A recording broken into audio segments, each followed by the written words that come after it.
tema de la ley. Y yo quiero continuar con ese tema porque es un tema muy importante. Es un tema que ha sido controversial porque muchos, con el afán de vivir un cristianismo moderno, por así decirlo, niegan la ley. Y ya vimos que Jesús no negó la ley. Y sí, yo sé que van a gente que conoce Biblia, y lo cual les agradezco que vean este canal, van a dilucidar en esta noche con respecto a lo que el apóstol Pablo le dijo a Gálatas. Acompáñame por favor a Gálatas 2, en el versículo 3 dice de la siguiente manera. Gálatas 2:3. Mas ni aun Tito, que estaba conmigo con todo y ser griego, fue obligado a circuncidarse. Aquí cuando se refiere a negar la ley, se está refiriendo exclusivamente a ese rito de la circuncisión, que era cortar el prepucio del miembro viril, pues como una señal de ser hijos de Dios. ¿Ok? Ahora bien, dice de la siguiente manera: esto a pesar de los falsos hermanos introducidos a escondidas, que entraban para aceptar nuestra libertad, para espiar nuestra libertad que tenemos en Cristo. Y esta palabra es bien importante, hermano. Libertad. Libertad es la diferencia entre llevar una ley con libertad, con amor, por convicción, por agradecimiento, a llevar una ley por obligación, por imposición. Entonces, la ley es una, pero las formas las podemos separar en dos. Una, el agradecimiento, que es la gracia, y la otra, que es precisamente la obligación, la imposición. Y luego dice Jesús, libertad tenemos en Cristo Jesús para reducirnos a esclavitud. Y esto a pesar de los falsos hermanos introducidos a escondidas, que entraban para espiar nuestra libertad que tenemos en Cristo Jesús para reducirnos a esclavitud. ¿Cuál es esclavitud? La esclavitud de la ley. Mira, hermano, yo sé que a lo mejor va a ser un poco difícil de digerir esto, pero es importante porque gente que conoce el Evangelio, como yo, alguna vez dije, entonces la ley es contraria a la gracia. No, es parte de la palabra de Dios y por lo tanto debemos entender la perfecta dimensión tanto de la ley y la importancia de la ley como la importancia de la gracia y la dimensión de la gracia, para que no nos vayamos a los extremos. Verso 5, a los cuales ni por un momento accedimos a someternos para que la verdad del Evangelio permaneciese con vosotros. Pero de los que tenían reputación de ser algo, lo que hayan sido en otro tiempo, nada me importa. Hermano, créeme que cuando empieces a entender la Sagrada Escritura, no importa quién te lo diga, sea un teólogo, sea un biblista, o sea un rabino, o sea quien sea, cuando el Señor te revele la verdad de su palabra, te voy a decir algo, va por encima de cualquier instituto, de cualquier diplomado, de cualquier estudio en la carne o de cualquier estudio humano. ¿Amén? Amén. Dios no hace acepción de personas. O sea, Dios nos toma a todos por igual. No porque tú seas teólogo, porque tú seas pastor, quiere decir que el Señor tenga más gracia con nosotros. No, Dios y su gracia es para con todos nosotros igual. ¿Amén? Dice a mí, pues, los de la reputación nada nuevo me comunicaron, y eso me pasó a mí. Conozco a gente de mucha reputación en el Evangelio que de verdad, lejos de comunicarme algo nuevo, me han hecho caer en cuenta de los errores doctrinales que a veces la iglesia cristiana, y no estoy juzgando, simplemente estoy poniendo en la balanza que a veces nos hace falta estudiar, nos hace falta inquirir, nos hace falta orar, nos hace falta revelación. A lo mejor no tanto estudio teológico, porque eso es racional, sino más estar en comunión con el Espíritu, que es el que nos revela todas las cosas. Ahora bien, dice, antes por el contrario, como vieron que me había sido encomendado el evangelio de la incircuncisión como a Pedro el de la circuncisión, pues el que actuó en Pedro para apostolado de la circuncisión, actuó también a mí para con los gentiles. Pedro fue enviado a los judíos y Pablo fue enviado a los gentiles, en este caso a nosotros. Reconociendo la gracia que me ha sido dada, Jacob, Cefas y Juan, que eran considerados como columnas, nos dieron a mí y a Bernabé la diestra en señal de compañerismo para que nosotros fuésemos a los gentiles y ellos a la circuncisión. Como circuncisión, obviamente está hablando de los que fueron sellados por medio de la circuncisión como judíos. Solamente nos pidieron que nos acordásemos de los pobres, lo cual también procuré con diligencia. Entonces, algo que es importante para un hijo de Dios es acordarnos de los pobres. Amén. Oraba ahorita mi hija y algunos de ustedes por la gente que no tiene ahorita un techo, un abrigo. Nos ocupamos a veces mucho de discusiones teológicas y nos olvidamos de lo más importante, que es el amor. Y dice el verso 11, pero cuando Pedro vino a Antioquía, ¿sí? Vamos En el 11, le resistí cara a cara porque era de condenar, pues antes que viniesen algunos de parte de Jacobo comían con los gentiles, pero después que vinieron se retraía y se apartaba porque tenía miedo de la circuncisión. Pablo ya había empezado a vivir un ministerio en el cual no había acepción de personas, pero obviamente veía a sus compañeros como Pablo, judíos, legalistas. ¿Qué quiere decir legalista? El que impone la palabra como ley, porque tenía miedo de los de la circuncisión, y en su simulación participaban también los otros judíos. O sea, empezaba a simular que no estaba con ellos, de tal manera que aún Bernabé fue también arrastrado por la hipocresía de ellos. Pero cuando vi que no andaban rectamente conforme a la verdad del evangelio, dije a Pedro delante de todos: si tú, siendo judío, vives como los gentiles y no como judío, ¿por qué obligas a los gentiles a judaizar? ¿Qué es obligar a los gentiles a judaizar? Llevarnos a nosotros, los que no somos judíos, a querer hacer ceremonias, ritos y costumbres judías. Y por favor, pon mucha atención, porque en las ceremonias, en los ritos y en las costumbres es donde radica esta enseñanza, no en los mandamientos. Y es ahí la confusión de muchos. Ahora bien, nosotros, judíos de nacimiento y no pecadores de entre los gentiles, sabiendo que el hombre no es justificado por las obras de la ley, sino por la fe de Jesucristo, nosotros también hemos creído en Jesucristo para ser justificados por la fe. Hermano, a eso se refiere cuando dice que no somos justificados por la ley. Nosotros ya no debemos de llevar una serie de reglamentos para salvarnos. Nosotros somos justificados por la fe, como Abraham, hijos de Abraham somos. Nuestra fe en lo que Jesús hizo, en su sacrificio, en su resurrección, es más que suficiente para que nosotros alcancemos la salvación. Amén. Nosotros también hemos creído en Jesucristo para ser justificados por la fe de Cristo y no por las obras de la ley. Ahí se traduce casi toda esta enseñanza.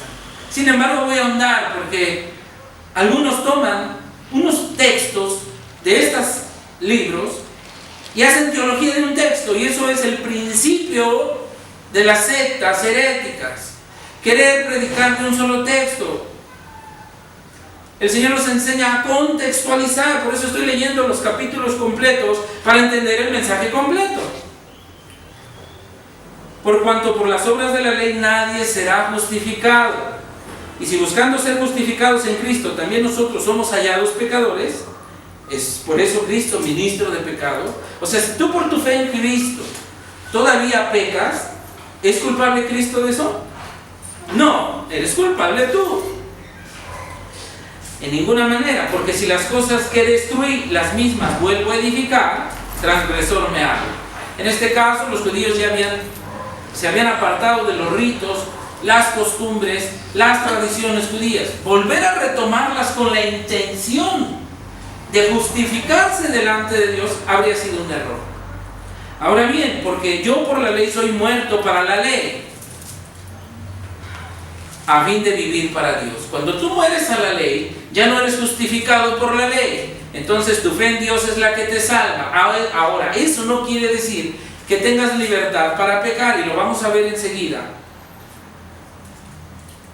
Dice, ya no vivo yo, mas vive Cristo en mí, y lo que ahora vivo en la carne, lo vivo en la fe del Hijo de Dios, el cual me amó y se entregó a sí mismo por mí. Yo ya no vivo para la ley, yo ya vivo para Dios, y vivo por Dios, el cual se entregó por mí, por ese simple hecho.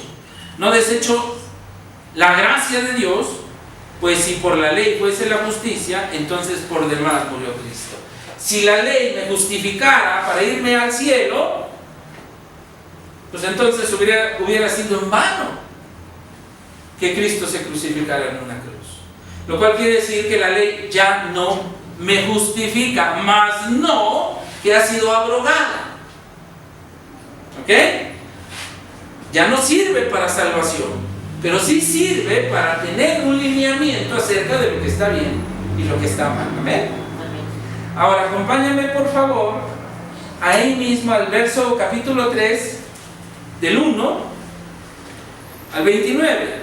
Oh Gálatas insensatos, ¿quién les fascinó para no obedecer a la verdad? A vosotros, ante cuyos ojos Jesucristo fue ya presentado claramente entre vosotros como crucificado. Esto solo quiero saber de vosotros: ¿recibiste el Espíritu por las obras de la ley o por el oír con fe? Tú recibiste el Espíritu Santo por la fe. Cuando tú le entregaste tu vida a Jesús, en ese momento el Espíritu Santo tomó tu vida. No porque llevaras una serie de lineamientos que ni siquiera conoces, sino por el creer en que Jesucristo ya pagó por tus pecados. ¿Tan necios sois? Habiendo comenzado por el Espíritu, ¿ahora vais a acabar por la carne? Creer en una ley nos va a salvar es creer que nuestros méritos nos van a salvar. Eso es legalismo. Pero creer que ya el Señor pagó por nuestros pecados, eso es gracia. Tantas cosas habéis padecido en vano. Si es que realmente fue en vano, aquel pues que os suministra el Espíritu y hace maravillas entre vosotros, ¿lo hace por las obras de la ley o por el oír con fe? Les pregunta aquel, fíjate bien, que les da el Espíritu Santo y hace milagros entre ustedes, ¿lo hace por la ley o porque ustedes le creen? Porque le creemos. Porque le creemos. Porque el que cree hace que las cosas sucedan. No es por una ley que nosotros estemos siguiendo al cabo, porque nadie podría, ni nadie pudo jamás llevar puntual la ley. Si por la ley hubiera sido, todos habríamos muerto. Por eso Jesús tuvo que venir por su gracia y por su misericordia. Ahora bien, dice: así Abraham creyó a Dios y le fue contado por justicia. Sabed por tanto que los que son de fe, estos son hijos de Abraham. Y la Escritura, previendo que Dios había de justificar por la fe a los gentiles, dio de antemano la buena nueva, o sea el Evangelio, a Abraham, diciendo: en ti serán benditas todas las naciones. Recordemos, y aquí lo vamos a leer ahorita, que antes de la ley, 430 años antes, el Señor ya le había entregado la bendición a Abraham para todas las familias de la tierra, no para unos cuantos, ni tampoco solamente para los judíos. Por la fe Abraham dice: en ti serán benditas todas las naciones de la tierra. De modo que los de la fe son bendecidos con el creyente Abraham. Si tú crees en Jesucristo y en lo que Jesucristo dice, tú eres también heredero de las promesas. Y las promesas empezaron 430 años antes de la ley. Y los diezmos también empezaron 430 años antes de la ley, hermano. Ahora bien, porque todos los que dependen de las obras de la ley están bajo maldición. Pues escrito está: maldito todo aquel que no permaneciere, en todas las cosas escritas en el libro de la ley para hacerlas. Si tú no cumplías una parte de la ley, eras maldecido. Por eso Jesús vino y murió en la cruz, porque dice la Escritura, y lo vamos a leer ahorita, que por la ley ninguno se justifica para con Dios. Es evidente, porque el justo por la fe vivirá. Nosotros vivimos por fe. ¿Por fe en quién? En Jesucristo, y en lo que Jesucristo hizo y en lo que Jesucristo dice. Y la ley no es de fe, la ley es un reglamento obligatorio. Sino que dice, el que hiciera estas cosas vivirá por ellas. Cristo nos redimió de la maldición de la ley, hecho por nosotros maldición. Porque escrito está: maldito todo el que sea colgado en un madero, para que en Cristo Jesús la bendición de Abraham alcance a los gentiles. Él fue maldecido para que nosotros ya no lo seamos y por el contrario seamos bendecidos. ¿Lo crees conmigo? Amén. Eso es fe. Y por esa fe que tú crees es por la que tú vas a ser salvo, no por tus obras. Ahora, eso no quiere decir que hagas malas obras. Simplemente quiere decir que no te va a alcanzar la obediencia ni la exactitud para que a través de la ley tú seas justificado. Es por eso que la gracia de Dios nos alcanza. Él paga por ti en la cruz lo que tú merecías, y entonces, creyendo en Él, obedeciéndole a Él y arrepintiéndote de tus pecados delante de Él, es como tú alcanzas la salvación. ¿Se entiende eso? Para que en Cristo Jesús la bendición de Abraham alcance a los gentiles, a fin de que por la fe recibamos la promesa del Espíritu. Hermanos, hablo en términos humanos. Un pacto, aunque sea de hombre, una vez ratificado, nadie lo invalida. Si tú haces un pacto ante el notario, ese pacto nadie lo puede invalidar. Así sea de hombre, dice la Biblia, ni le añade. Ahora bien, a Abraham fueron hechas las promesas y a su simiente. ¿Quién es su simiente? Jesucristo, su semilla. No dice a las simientes, como si hablase de muchos, sino como de uno, y a tu simiente, la cual es Cristo. Esto pues digo, el pacto previamente ratificado por Dios para con Cristo, la ley, que vino 430 años después, ahí está el sustento bíblico de lo que te estoy enseñando. O sea, la ley llegó 400 años después de las promesas, de la fe. Las bendiciones de Abraham nos alcanzan a nosotros, hermano. La ley vino por causa de la desobediencia del hombre. Pero si tú regresas a la fe, como lo hizo Abraham, tú eres también beneficiario de todas esas promesas. El domingo vimos promesas muy hermosas y muy contundentes, que cualquiera diría, eso no te aplica a ti. Claro que me aplica a mí. No la abroga para invalidar la promesa, no cancela la ley, ni tampoco cancela la promesa, la gracia de Dios. Porque si la herencia es por la ley, ya no es por la promesa, pero Dios la concedió a Abraham mediante la promesa. ¿Lo crees conmigo, hermanito? Sí, amén. ¿Sí? Entonces, si lo crees, lo puedes vivir en tu propia vida. ¿Amén? La ley, te preguntarás tú y se preguntarán muchos. Bueno, si la ley no me justifica delante de Dios para salvarme, entonces ¿para qué sirve la ley? Aquí está la respuesta, hermano. ¿Cuál es la ley? La que le dio el Señor a Moisés y la que se escribió después de Moisés en el Levítico, en el Deuteronomio, que es la ley para los sacerdotes, la ley para el culto, la ley ceremonial y la ley moral. Ahora, quiero que entiendas esto. Hay una ley ceremonial y hay una ley moral. La ley moral nos aplica: no matarás, no adulterarás, no desearás la mujer de tu prójimo, no robarás, honrarás a tu padre y a tu madre. ¿Nos aplica o no nos aplica? Sí.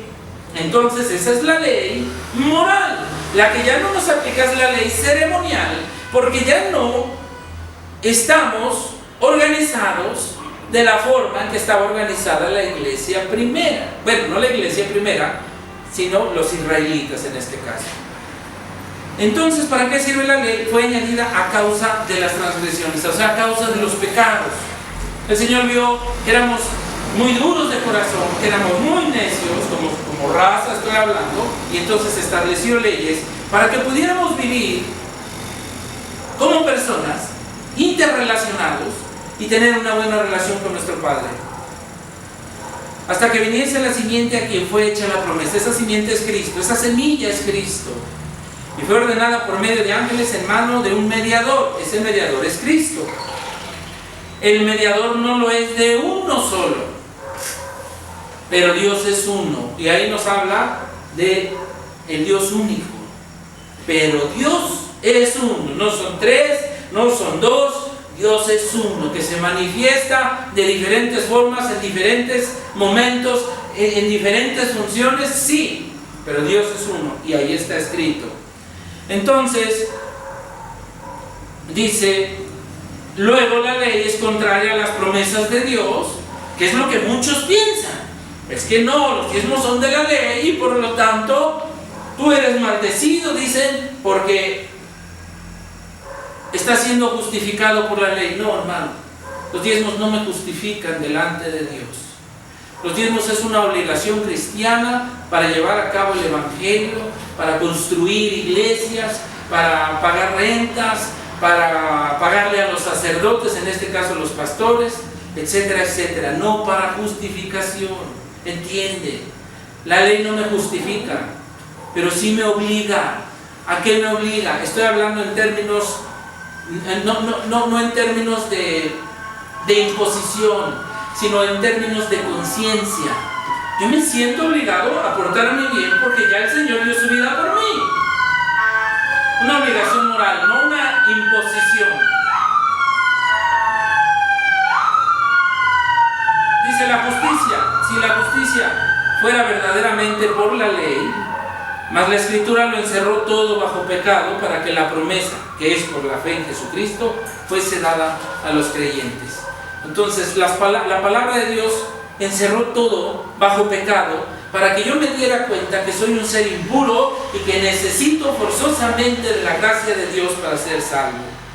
Pero antes que viniese la fe, estábamos confinados bajo la ley, encerrados para aquella fe que iba a ser revelada. La fe habría de ser revelada, no había sido revelada todavía. Aunque Abraham fue espejo de lo que había de venir, que por medio de la fe él iba a alcanzar la justificación delante de Dios, entonces eso nos mostró desde los tiempos antiguos que vendría un tiempo en que la fe no sería revelada. ¿Qué significa que no era revelada? Que todavía las personas creían que por sus méritos y los mandamientos de Moisés iban a ser salvos. No les había sido revelado todavía que el Mesías habría de llegar para justificarnos a cada uno de nosotros para salvación. ¿Se está entendiendo? O sea, yo tengo a alguien que me justifica delante del Padre para ser salvo. ¿Quién es? Jesucristo, o sea, el Padre mismo hecho carne. Ya no va a ser por mis méritos, ya no va a ser por mis logros, mucho menos por mandamientos de hombres. De manera que la ley ha sido nuestro guía, nuestro ayo para llevarnos a Cristo a fin de que fuésemos justificados por la fe. Ya me llevaron al Señor Jesús, entonces Él es el que me va a justificar ahora delante de Dios por medio de mi fe en Él, ya no por medio de una ley impuesta.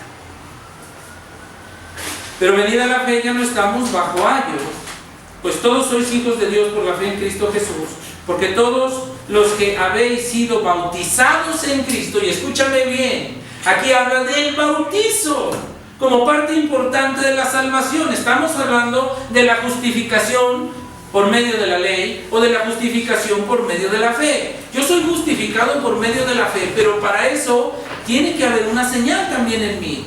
La señal que para los judíos era la circuncisión para salvación o para hacer notorio que eran hijos de Dios, ahora es el bautizo el que es la señal que le muestra al mundo, y no solo al mundo, a las entes espirituales, que yo soy un hijo de Dios. Por eso dice aquí, pero venida la fe ya no estamos bajo ayo. ¿Qué es un ayo? Bajo guía. Pues todos sois hijos de Dios por la fe en Cristo Jesús, porque todos los que habéis sido bautizados en Cristo, de Cristo estáis revestidos. Tú vas a tener un revestimiento espiritual de Cristo a través del bautismo. Ya no hay judío ni griego, ya no hay esclavo ni libre, ya no hay varón ni mujer, porque todos vosotros sois uno en Cristo Jesús. Cuando tú te bautizas, te haces uno con Jesús. Ya no le importa a Dios si eres griego, si eres esclavo, si eres amo, si eres rico, si eres pobre. En ese momento te conviertes en uno con Cristo. o sea, el cuerpo de Cristo. ¿Lo crees conmigo, hermano? Sí, amén. Ahora bien, fíjate, esto lo estoy tratando de sintetizar lo más posible para que no se malentienda, porque el libro de Gálatas habla que no somos justificados por la ley. Está bien, no somos justificados, pero eso tampoco justifica que no obedezcamos los mandamientos de Dios. Ya les dije, no los ritos, no las costumbres, no las ceremonias nos justifican, pero sí los lineamientos, los mandamientos de Dios, porque esos operan hasta el día de hoy en nuestras vidas. Capítulo 4, verso 1 dice: pero también digo, entre tanto, que el heredero es niño, en nada difiere del esclavo, aunque es señor de todo, sino que está bajo tutores y curadores hasta el tiempo señalado por el Padre. Esto es una simbología tremenda. Cuando los judíos todavía no conocían al Señor Jesús, estaban bajo tutores, bajo cuidadores, que les enseñaban cómo comportarse para heredar un día las promesas. Pero fíjate lo que dice después: así también nosotros, cuando éramos niños, estábamos en esclavitud bajo el rudimento del mundo, pero cuando vino el cumplimiento del tiempo, Dios envió a su Hijo, nacido de mujer, nacido bajo la ley, para que redimiese a los que estaban bajo la ley, para que pagara lo que nosotros le debíamos a la ley y ya no fuéramos más deudores de la ley.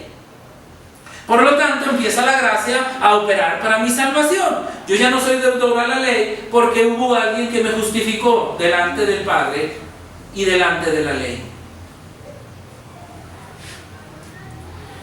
Estaban bajo la ley a fin de que recibiésemos la adopción de hijos. Entonces tú eres adoptado hijo, no por una ley, sino por gracia y por amor. ¿Por qué adoptas tú a un hijo?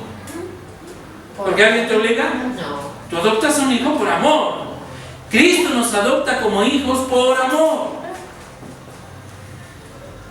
Y por cuanto somos hijos, Dios envió a vuestros corazones el espíritu de su Hijo. ¿Cuál es el espíritu de su Hijo?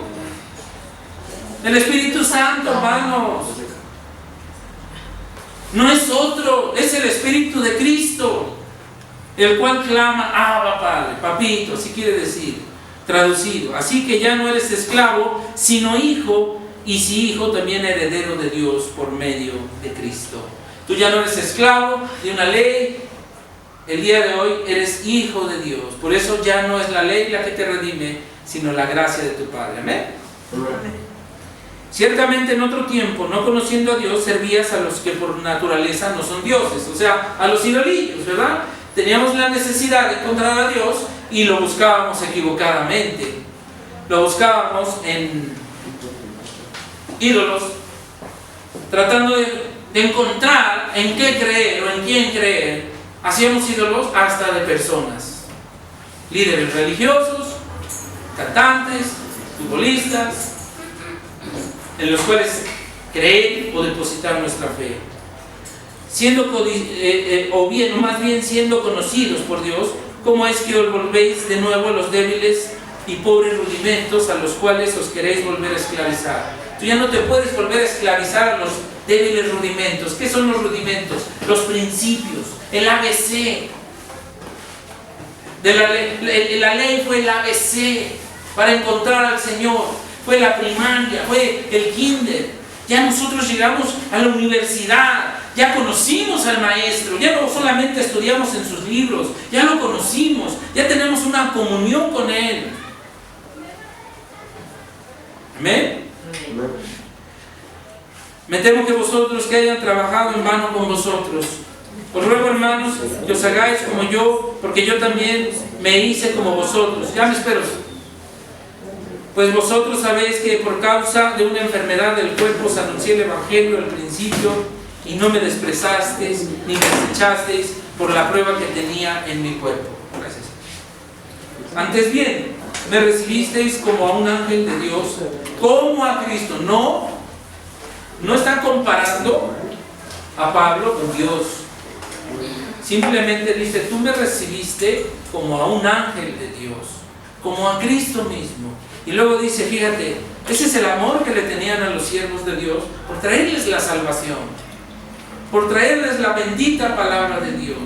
Fíjate cómo dice: Porque os doy testimonio de que si hubieseis podido, os hubierais sacado vuestros propios ojos para dármelo. Fíjate nada más cómo Pablo tenía la certeza del amor de sus ovejas por haberles llevado el regalo más preciado que cualquiera puede recibir, que es la palabra que te hace libre, que es la palabra que te restaura, que es la palabra que te levanta, que es la palabra que te da esperanza, que es la palabra de Dios que te da un sentido en la vida, que es la palabra de Dios que te usa como alguien importante en el reino de Dios, nada más y nada menos. Tú que le estás sirviendo ya al Señor, no le estás sirviendo ni al delegado, ni al gobernador, ni al presidente, no, esos quedan chiquititos delante del cual tú le sirves.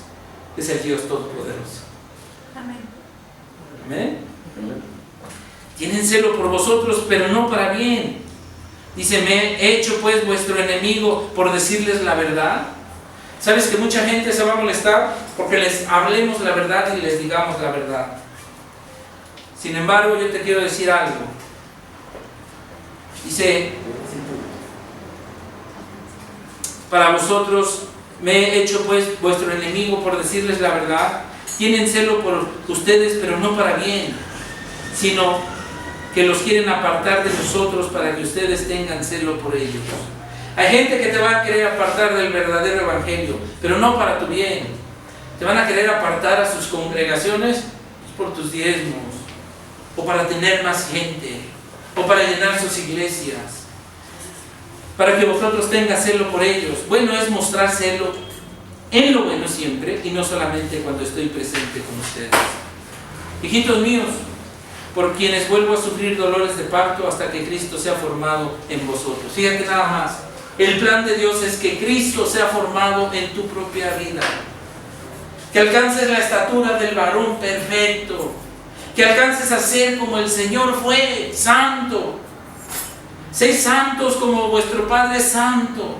Sin santidad no veráis a Dios. Cualquiera que crea que llevando veladoras, que llevando flores, que haciendo misa se va a salvar, hermano, sal de donde estás. Sed santo para que, como vuestro Padre es santo, porque sin santidad no verás al Señor. Si tú no vives en santidad, perdóname, así te hagan 10,000 Aves Marías, 10,000 Padres Nuestros, o ¿cómo le llaman? Rosarios, tú muerto en pecado, tú ya no tienes oportunidad. Hijitos míos, por quienes vuelvo a sufrir dolores de parto, quisiera estar con vosotros ahora mismo y cambiar de tono, pues estoy perplejo en cuanto a vosotros. Decidme lo que queréis estar bajo la ley. ¿No habéis oído la ley?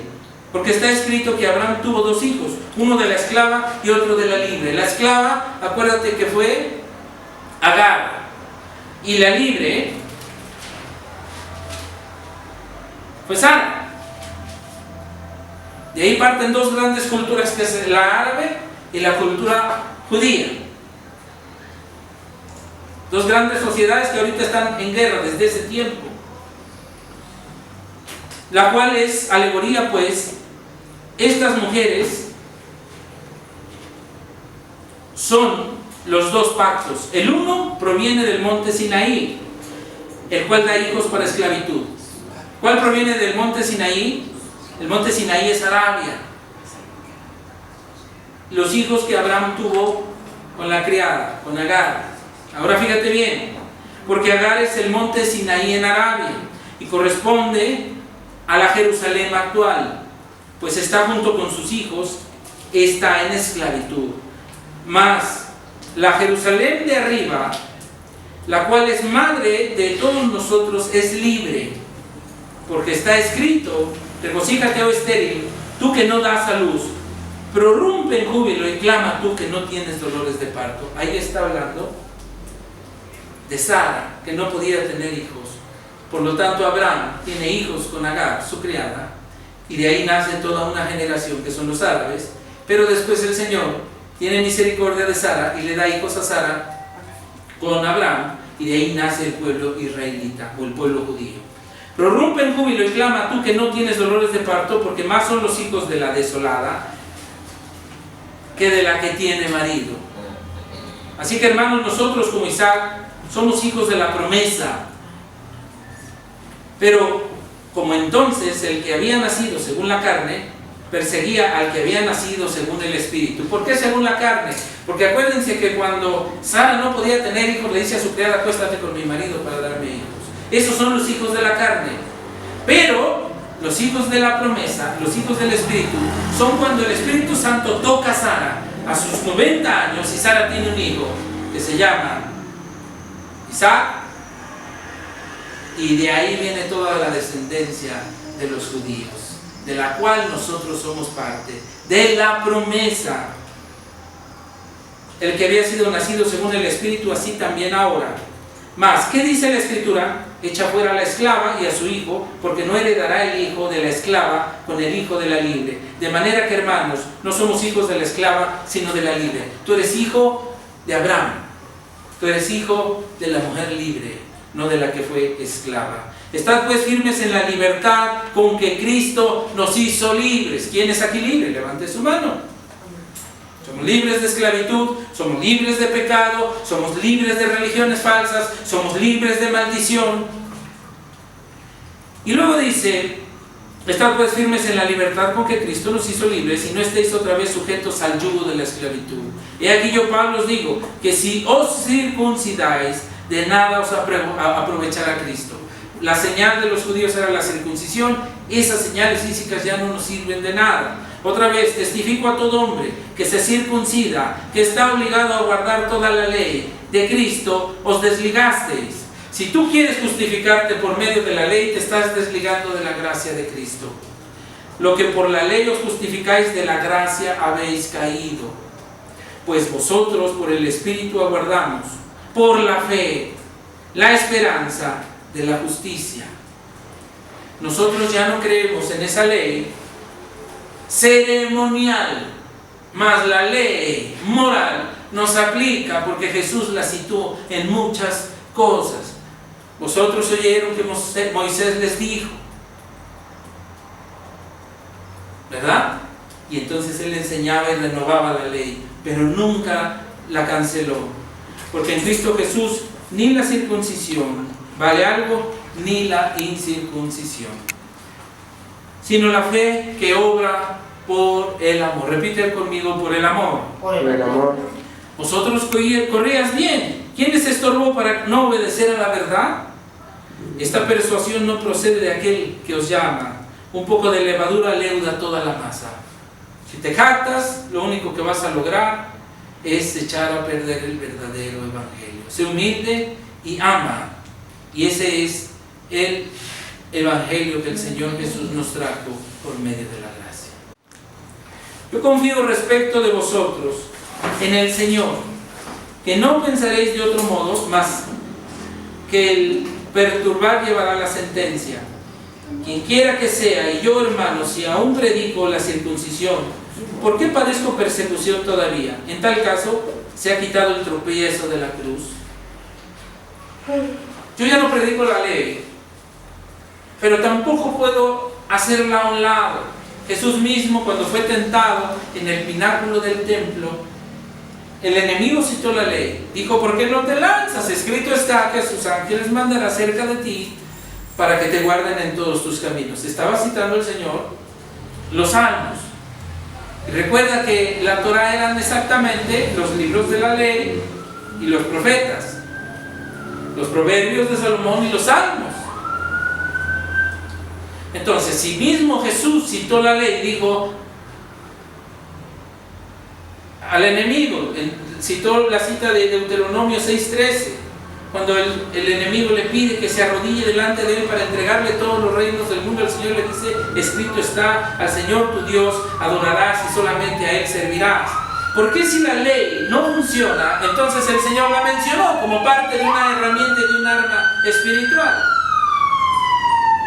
Claro que funciona, porque ya no funciona. Vuelvo a repetir, hermano, son las tradiciones, son las costumbres, son las fiestas, son las ceremonias. Esa es la ley ceremonial. Pero la ley moral, la que dice: no matarás, no codiciarás la mujer de tu prójimo, no levantarás falso testimonio, etcétera, etcétera, etcétera. Esa ley sí nos aplica porque ese es el ayo que nos llevó precisamente a Jesucristo. Para poder encontrar al Señor debimos haber caminado por un camino recto. Por eso Juan decía: enderezad el camino, enderezad las sendas que llevan al Señor. Tenían que enderezar los caminos para poder llegar al reino de Dios. Y eso es lo que tenemos que hacer hasta el día de hoy, enderezar nuestros caminos torcidos. Ojalá se mutilasen los que los perturban, porque vosotros, hermanos, a libertad fuisteis llamados. Solamente que no uses la libertad como ocasión para la carne, sino servíos por amor los unos a los otros. No uses la libertad como ocasión para pecar. El hecho de que la gracia te justifique delante de Dios no quiere decir que tienes derecho de pecar. No uses la libertad como ocasión para tu carne, para que tu carne se desahogue y cumpla sus deseos. Porque toda la ley en esta sola palabra se cumple: amarás a tu prójimo como a ti mismo. El Señor dijo: en estos dos mandamientos se resume la ley. Resumió la ley, pero no abrogó la ley. Ama a Dios por sobre todas las cosas y ama a tu prójimo como a ti mismo. Cuando tú aprendas que la ley te llevaba a respetar y amar a tu prójimo como a ti mismo, que es un principio de equidad, un principio de amor, entonces vas a entender que la ley tuvo un sentido, y un sentido fundamental en la vida de los cristianos. Digo pues, andad en el Espíritu y no satisfagáis los deseos de la carne, porque el deseo de la carne es contra el Espíritu. El Señor te dice: anda en el Espíritu. Andar en el Espíritu es andar conforme a su palabra, por convicción, no por obligación. Esa es la diferencia entre la gracia y la ley. ¿Amén?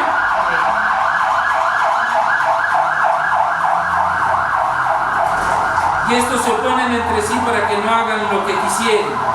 Pero si sois guiados por el Espíritu, no estás bajo la ley.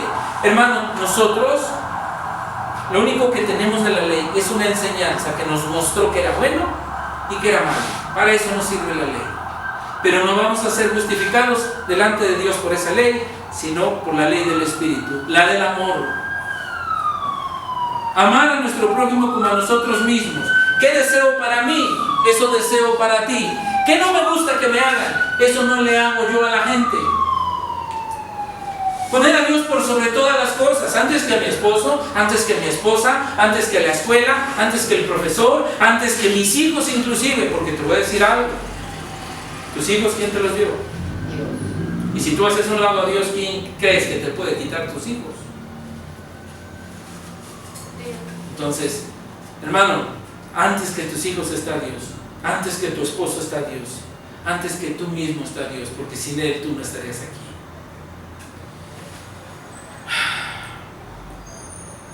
Quiero terminar con esto en capítulo 6, verso 1 y 2. Hermanos, si alguno fuere sorprendido en alguna falta, vosotros que sois espirituales, restaurarle con espíritu de mansedumbre, considerándote a ti mismo, no sea que tú también seas tentado. Si tú ves a un hermano que cae en pecado, no lo condenes ni lo juzgues, mejor ayúdale a salir adelante, a librarse de esa carga, a librarse de la condenación, mas no a condenar. No sea que tú también seas tentado. ¿Y quién te tendrá consideración si tú no se la tienes a los demás? Sobrellevad los unos las cargas de los otros, cumplid así la ley de Cristo. Hermano, cumplid así la ley de Cristo. Cristo no abrogó la ley, Cristo cambió la ley de Moisés por la ley de Cristo, y la ley de Cristo es el amor, la ley de Cristo es la gracia, la ley de Cristo es la comprensión, y esa es la que tenemos que llevar a cabo, amar a otros como nosotros nos amamos. Si tú quieres bien para ti, quiérelo también para tu hermano. Si tú no deseas mal para los tuyos, no desees mal para los de los demás. Ese es un principio en el cual se resume toda la ley, el amor por los demás. Y el amor no fingido, el amor verdadero, el amor que hace, el amor que ora, el amor que espera, el amor que todo lo soporta, el amor que no piensa en sí mismo, sino en el bienestar del otro. Cuando alcancemos esa estatura, cuando alcancemos ese amor, hermanito santo, tu vida va a dar un vuelco. Yo no hablo de un vuelco económico.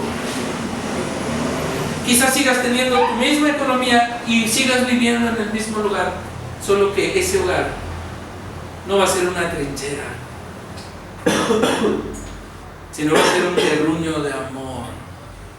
Dice la Biblia, más vale comer legumbres en una mesa donde hay amor que buey engordado en una mesa llena de discordia.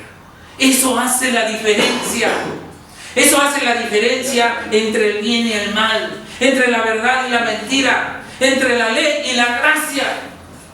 Que tú entiendas que el amor es lo principal. Dice la palabra de Dios que si no haces las cosas con amor, somos como címbalos que resuenan. Hacemos mucho ruido, hablamos muy bonito, llamamos mucho la atención, pero nada más. No hay profundidad, no hay nada. Esa gente está hueca por dentro. Pero cuando hay amor en tu corazón, no importa si eres muy conocido, no importa si te ven o no te ven, si tienes una gran congregación, una gran casa o un gran coche, pero te voy a decir, serás una tierra deseable, como dice la Escritura. Todos desearán vivir como tú vives, aun los que tienen lo que tú no tienes.